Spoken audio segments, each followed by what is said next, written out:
इयत्ता 11वी व्यावसायिक शिक्षणासाठी प्रवेश सुरू।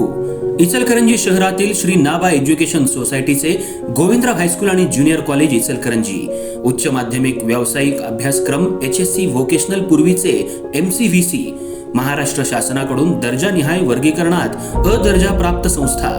आमच्या संस्थेमध्ये +2 स्तरावरील व्यावसायिक अभ्यासक्रम चालू आहेत। Engineering group construction technology, automobile technology, mechanical technology, electrical technology, paramedical group, medical laboratory technician या विषयासाठी प्रवेश सुरू।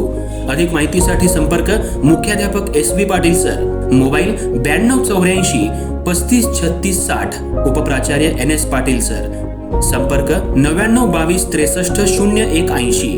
तर आजच आपला प्रवेश निश्चित करा। आपले प्रवेश ऑफलाईन पद्धतीने चालू आहेत।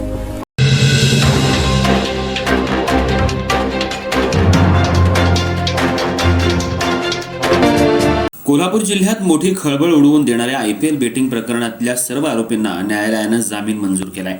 या प्रकरणात अटक करण्यात आलेले भाजपचे नगरसेवक नितेश उर्फ गोट्या पवार यांनाही न्यायालयाकडून मोठा दिलासा मिळाला असून त्यांचीही जामिनावर सुटका होणार आहे। IPL बेटिंग रॅकेटचा तपास सुरू असताना पोलिसांनी विविध ठिकाणी छापेमारी करून अनेक संशयितांना ताब्यात घेतलं होतं। या कारवाईत नगरसेवक नितेश पवार यांच्यासह अनेक आरोपींना अटक करण्यात आली होती। या प्रकरणामुळे केवळ इचलकरंजीच नव्हे तर संपूर्ण कोल्हापूर जिल्ह्यात मोठी चर्चा रंगली होती। राजकीय, सामाजिक आणि क्रीडा क्षेत्रातल्या अनेकांचं लक्ष या प्रकरणाकडे लागलं होतं। दरम्यान आरोपींच्या वतीनं न्यायालयात जामिनासाठी अर्ज दाखल करण्यात आला होता। यावेळी बचाव पक्षाचे वकील ॲडव्होकेट सचिन माने आणि ॲडव्होकेट रियाज बांडदार यांनी आरोपींच्या बाजूनं सविस्तर युक्तिवाद मांडला।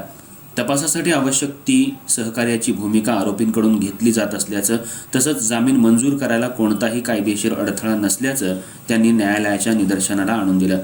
बचाव पक्षाचा युक्तिवाद ग्राह्य धरत न्यायालयानं सर्व आरोपींना जामीन मंजूर केला। त्यामुळे या प्रकरणातल्या आरोपींना मोठा दिलासा मिळालाय। विशेषतः नगरसेवक नितेश पवार यांच्या जामिनाकडे राजकीय वर्तुळाचं लक्ष लागून होतं। न्यायालयाच्या निर्णयानंतर त्यांच्या समर्थकांमध्ये समाधानाचं वातावरण निर्माण झालंय। दरम्यान जामीन मंजूर झाला असला तरी या प्रकरणाचा तपास सुरूच राहणार असल्याचं पोलिसांकडून स्पष्ट करण्यात आलंय। तपासादरम्यान समोर येणाऱ्या पुराव्यांच्या आधारे पुढील कारवाई केली जाणार असल्याची माहिती सूत्रांनी दिली।